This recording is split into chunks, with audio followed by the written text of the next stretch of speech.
The German Chancellor is warning the global rules-based order no longer exists as world leaders gather at the annual Munich Security Conference, including US Secretary of State Marco Rubio.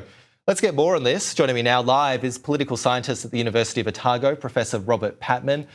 Robert, it's great to see you. A lot of developments happening in Europe at the moment. The US has reportedly sent a second aircraft carrier to the Middle East. Tensions are rising with Iran as the US works with the nation for a nuclear deal. Do you think the United States could take further military action against Iran? Well, I think that's the message that Mr. Trump's administration is seeking to convey.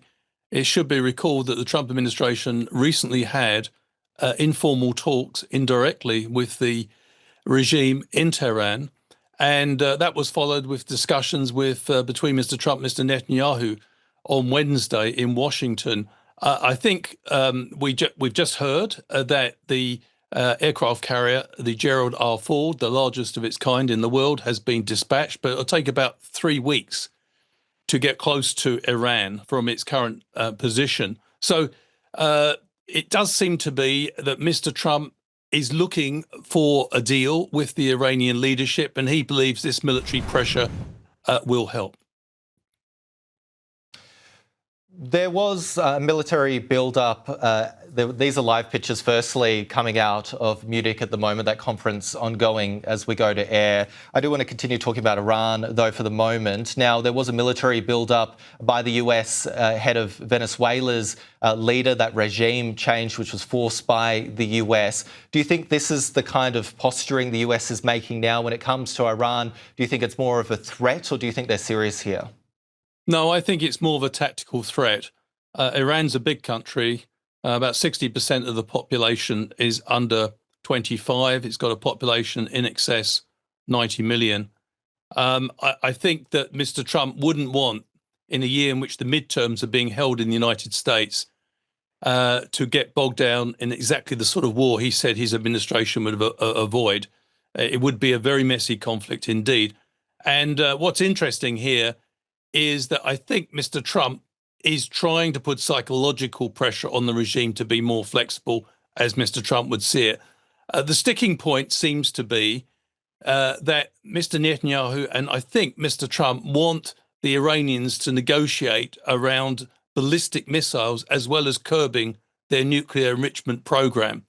The Iranians want to confine the negotiations just to nuclear enrichment. They don't have a problem, they say, with not having a nuclear weapon, but they do want guarantees around nuclear enrichment, which would enable the sanctions to be lifted that are currently in place from the United States. Yeah, nuclear is a big topic at this conference. The German Chancellor is also eyeing a so-called European nuclear shield at the Munich Security Conference. Is this a sign that Europe will continue to step away from relying on the US? I think Mr.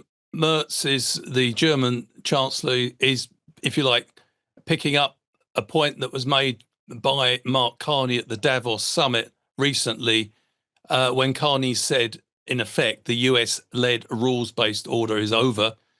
But I think what the Europeans are doing is taking to heart the message that middle powers, particularly in Europe, must become more independent, particularly in security terms.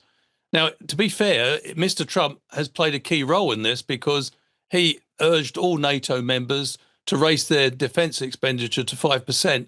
And it looks like most NATO members are doing that. So Mr. Trump may have inadvertently pushed the Europeans towards bolstering their defence capabilities in a way they hadn't previously considered. But of course, they'd always relied on American administrations in the past. I think one of the factors that's pushing the Europeans in a more independent security direction is the Ukraine war, where there's clearly a difference between the European perception of what is necessary to settle that conflict and the American perception. The Americans want a land for peace deal in which Mr. Putin's illegal invasion of Ukraine is rewarded with territory. I think that's unacceptable to most Europeans.